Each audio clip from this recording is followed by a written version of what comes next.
World War II. It was during World War II when many of our vets that fought in World War II were trained right here in Florida. And many of those military men, after World War II, remembered the beautiful blue skies, the beautiful sun, the beautiful water, the things that we all love about Florida.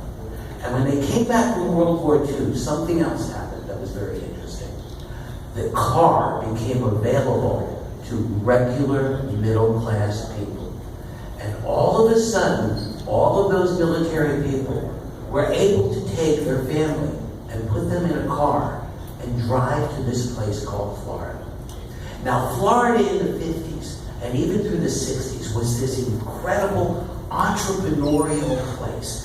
You would drive into the state of Florida, and you'd be driving down US 1, and you'd see a sign. It would say, 3 blocks down the road, stop and see a 2-headed snake. Sure enough, you pull off 3 blocks later, there's some guy on the side of the road with a little box. You give him $1, you look in, and there's a 2-headed snake. That's how Florida began, with a wild entrepreneurial spirit. In the 70s and 80s, those in elected office came to understand that if this state was going to continue to be a wonderful place, we had to take care of the environment. Our water had to be protected. Our air had to be protected. Education needed to flourish because you can't have a world-class place without world-class education. And in the 70s, there was an understanding amongst those in Tallahassee, regardless of whether they were Democrats or Republicans, because they knew that if Florida was allowed to grow uncontrolled, the beauty and the love for this place would disappear as our roads got clogged, our air got dirty, our water got disgusting. And so Democrats and Republicans worked together because they came to understand that Florida needed to grow, but it needed to grow smart. And it needed to grow responsibly. Somewhere in the 90s, the Republican Party lost their mind. Since the 90s, through Governor Bush, and clearly with Governor Scott, they have forgotten the lessons that Florida will only be a spectacular place if we have good education, if we have good health care, if we have a good justice system. And they have put this state up for sale. And the only people that can afford to buy the pieces of the state that have been put up for sale are those that are very wealthy, those that are Republican, and they do so without taking care of this natural resource called the state of Florida. I can tell you, after 4 years of Governor Scott, 4 more years could be the end of everything that you hold dear in the state of Florida. We have watched a complete disregard of our environment. We have watched him appoint judge after judge after judge right here in Broward County. Not one person with skin color other than white. We have watched them take apart our public school system to the point in which there is becoming a separation in this country. What has always held America together is the middle class. What makes us a special place is that all of us want our children to have a better life than we had.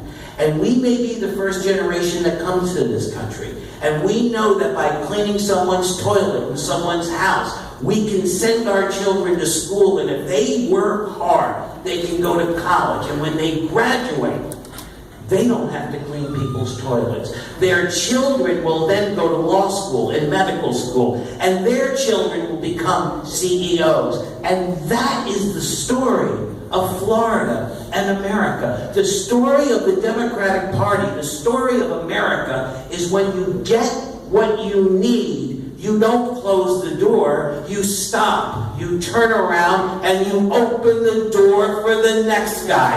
That's Florida, that's the Democratic Party, and that's America. We have watched an attitude towards our public schools.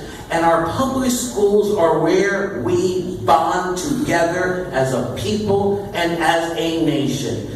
The reason our public schools are so important is we have watched in our society. Black people live one place, brown people live another, Christians, Jews, Muslims. We're all separated. But in my generation, we went to the same schools. We had a commonality of experience. So to this day, I can sit in a room with any race, any religion, and any political party and have a discussion and connect. But as our public schools disappear, the commonality dissipates. There is nothing that we have in common. The neighborhoods continue to split. Economic opportunity is only reserved for those who already have. Nobody is opening the door for the next guy. That's what we're losing in the state of Florida, and that's what we're losing in the nation. When you look at Governor Scott and you look at what he did, he denied the most basic common right that separates this country from every other country. The right to vote. The right to vote.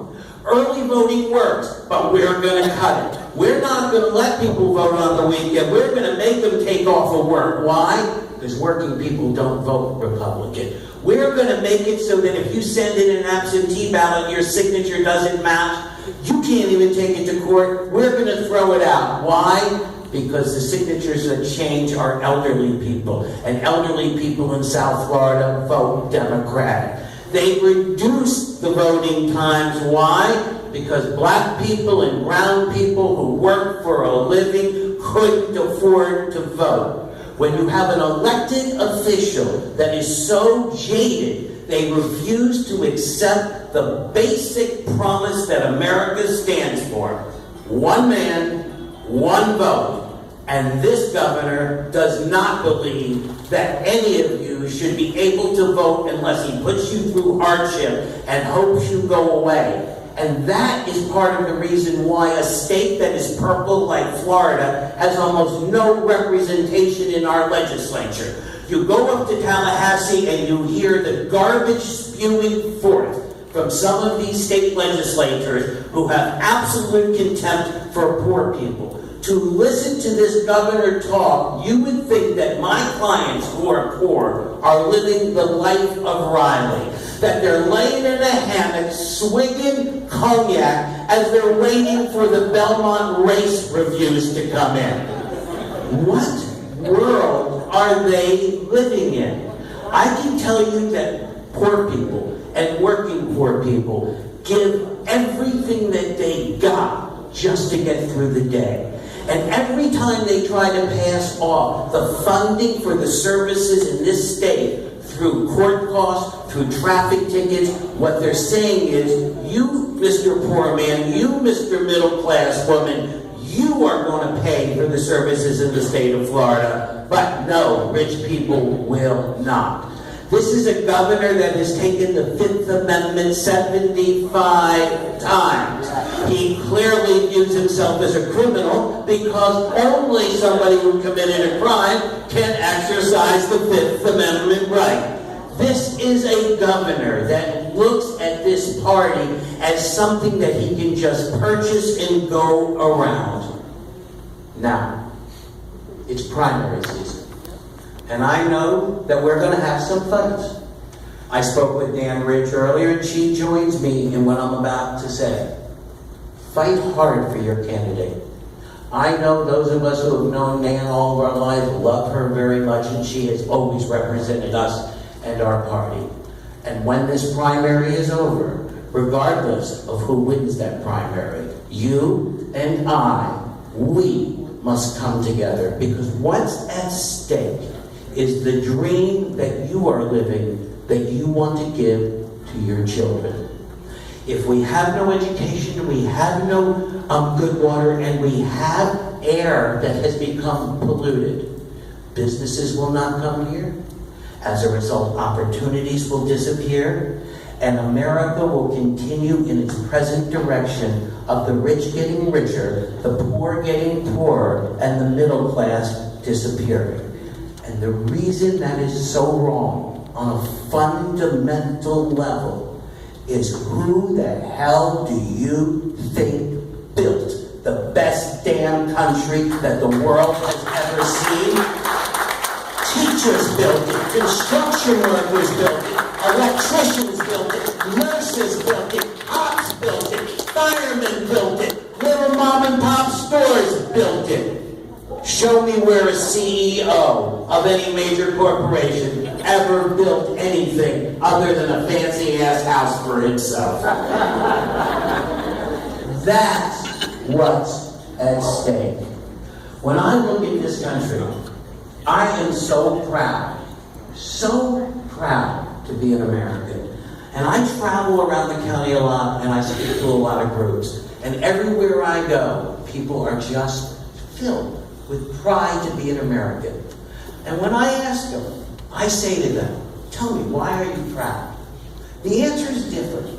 Black Americans will tell you one thing, Cuban Americans another, Jewish Americans, Protestant Americans, Irish Americans. Everybody's got a little different take. But there's one thing, simple statement, and you know it. And it's the statement that separated us from the world. We hold these truths to be self-evident, that all men are created equal. That was the gunshot across the bow of the world. And it said, for the first time that man walked on this planet, we were going to build a nation, not for a race, not for a religion, and not for a people. For all races, all religions, and all people. And so began the most important social experiment since the beginning of time itself. And to let you know how far we have come and how far you have taken us. When I moved here as a young man, we had signs on the beach that said, no niggers, Jews, or dogs allowed. In my lifetime, you, the people in this room, the wonderful people of the Democratic Party, elected the first African American president of the United States. And I applaud you.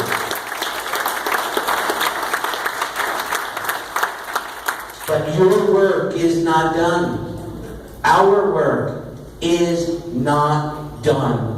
When we have an attorney general who believes that gay adoption and gay marriage will shake the very foundations of the country, when you have a governor who does not see fit to believe in fairness, equality, or equality for those of our brothers and sisters who are gay and lesbians, it cannot be tolerated, it cannot be allowed, because America says we are all created equal. This is the simplest legal issue to face the courts in 50 years. If you're straight and you can get married, well then if you're gay you can get married. End of discussion. It's that simple. What part of all of us are created equal don't they get? And so, on behalf of your children, on behalf of our gay brothers and sisters, on behalf of our African American representatives here with this Democratic Party and throughout the community, our Cuban Americans, our Irish Americans, our Protestant, our Catholic Americans, Americans, what do we stand for? And the answer is, the Democratic Party stands for each and every one of you. Each and every one of you is a soul who is important. And each and every person in this country needs to be protected, needs to be nourished, needs to be educated, and needs medical treatment. We are the richest nation the world has ever seen.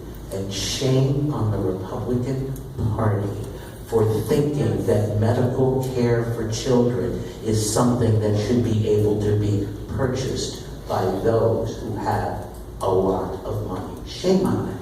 Shame on them for looking at America's children and saying, I'm not going to give you a first-class education. Shame on them for having a judiciary that does not reflect our community. Shame, shame, shame. They have forgotten what America is about. They have forgotten that we, as the United States of America, stand for each other. Stand for those that aren't in this room. Stand for those that can't leave their house. Stand for those who are lost and suffering from drug abuse, that are suffering from mental illness. And lastly, where we have fallen down and must get up. There is a reason why the Democratic Party takes care of these people.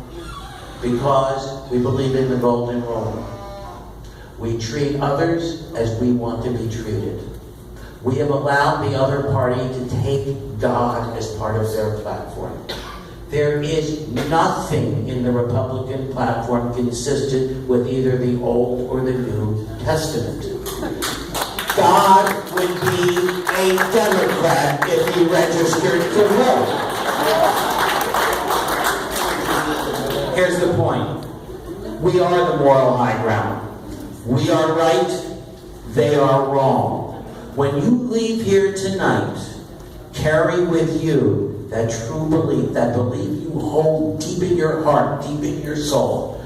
Because what we are about to do is attempt to save this state, and then after that, in 2 years, the nation, so that our children, so that our grandchildren can sit in the same room in 5 years and in 10 years, and someone else be up here and swear to them in the most fervent voice that I pledge allegiance to the United States of America. May God bless you. May God bless the Democratic Party. And may God bless the United States of America.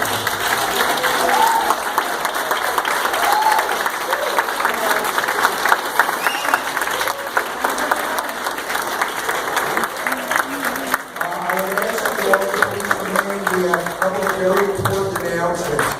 One of the announcements